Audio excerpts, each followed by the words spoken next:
Hello everyone, today we are going to discuss about Salesforce technical consultant role. I got a lot of questions from you guys about this role, about how was the work experience and how the selection process of it. So we'll cover up every single thing in this video about technical consultant role.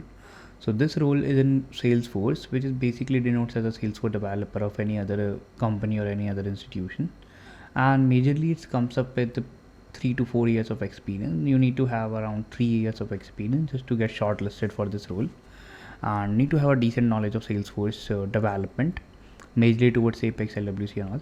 So let's move to all the things that comes up in technical consultant role. So who are technical consultants? So basically the person who is developing things for clients. So basically in every single consultancy company, they will align you with clients, and uh, and over there you will get some requirements from the clients, and you need to develop it out. But if you are working in Salesforce as a technical consultant or a Salesforce like same as Salesforce developer, so basically the level of work is going to be in a, you can say, in a high severity, you can say.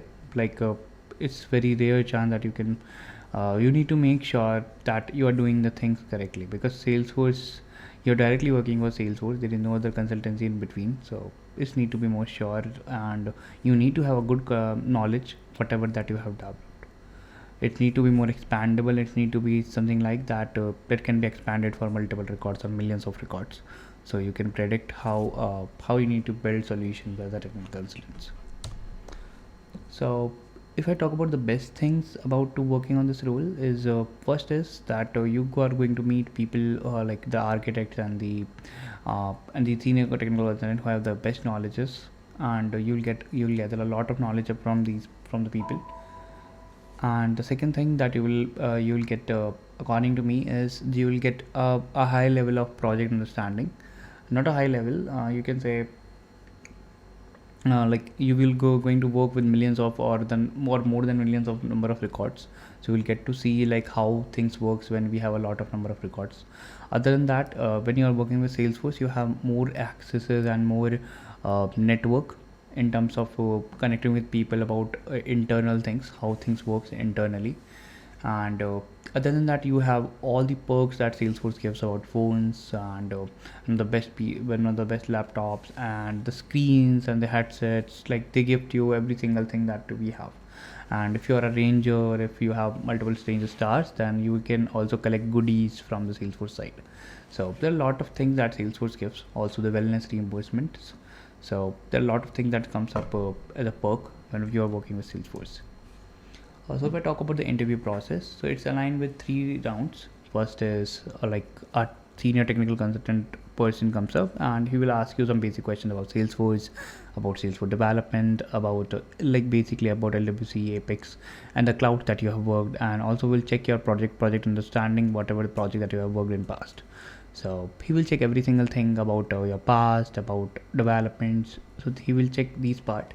So if you get shortlisted for the first round, after that the second round comes up with a case study.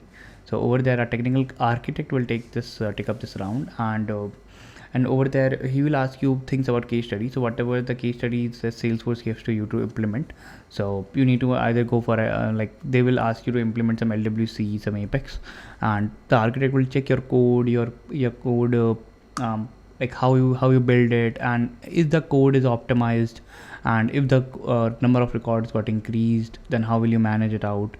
If the scenario changed, how will you manage it out. He will ask these kind of questions to you, and he will also check your code quality, whatever code that you have written. So just make sure in the case study you have written good or decent code. So over there he will check every single thing, like how did you implement it out. So, and the third, there is one more round which is comes to them as a managerial round. So if you get shortlisted for second, then you will go for a managerial round. Over there, the manager asks you about the like how will you manage the clients, and if client wants something which is not in. So they will ask you some scenario based question as well, that if this happened to you, how will you handle it out. These kind of question she will ask. So if I give you a basic example, so let's take an example that you said to a client that yeah, this is possible, but after that when you research it more in terms of Salesforce, so you got to know that yeah, in Salesforce it's not possible. So how will you handle the situation? Did you directly go for client, and how will you handle it? Did you go for manager? So depend upon what things that you have worked in past, you can answer these questions. So let me give you what the major questions that were asked in Salesforce development, like a consultant interview, the first round and the second round. It majorly comes up with Apex, like the Apex asynchronous, Apex synchronous, Apex and triggers. Second is LWC. Third is admin part, where you will get some basic where they will ask you some basic admin questions about flows as well, and also about the security. That's also a major part. And third part is the like the best practices that you follow for LBC code or the Apex code, and how will you optimize it out. So this all comes up with the best practices. Other than that, they will ask you for integration if you have worked on it. And the last part is cloud specific knowledge. If you have worked on any specific cloud like sales, service, revenue, or any industry kind of specific cloud, you can mention it out. And if you have more than these all things knowledge, you can also mention it to your interview that yeah, I have these kind of knowledge, so it will be a plus point for you. And if you have certification, then please mention it on your interview that whatever certification that you have, it is also gives you a plus point, because as a consultant, the certification is very necessary, because client mostly select people who have good certification that basically do not see knowledge.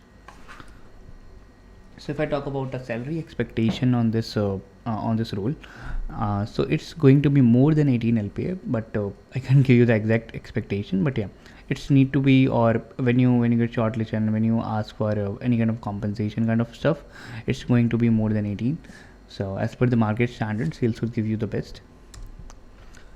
So if I talk about the cons about this, so it's not going to be work from home or like 100%.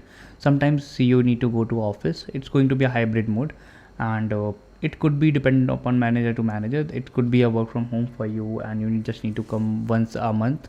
And in some cases, it's something like that you need to come twice a week. And as per the Salesforce policy, I think you need to come twice a week or thrice a week, just for to meeting the team and when it comes to the office for work. And the second thing is, so since like we Salesforce is hiring for immediate joiners currently, so they will give you some less time for notice period, and it could be that you need to buy some time for from the notice period from yours. And I think that's it. And if you have any further questions about how Salesforce, about the interview process, or any other thing that comes up with technical consultant, you can directly comment out on the video. I will help you out on this.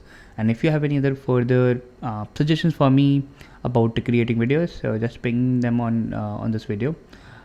And I think that's it. Thank you so much.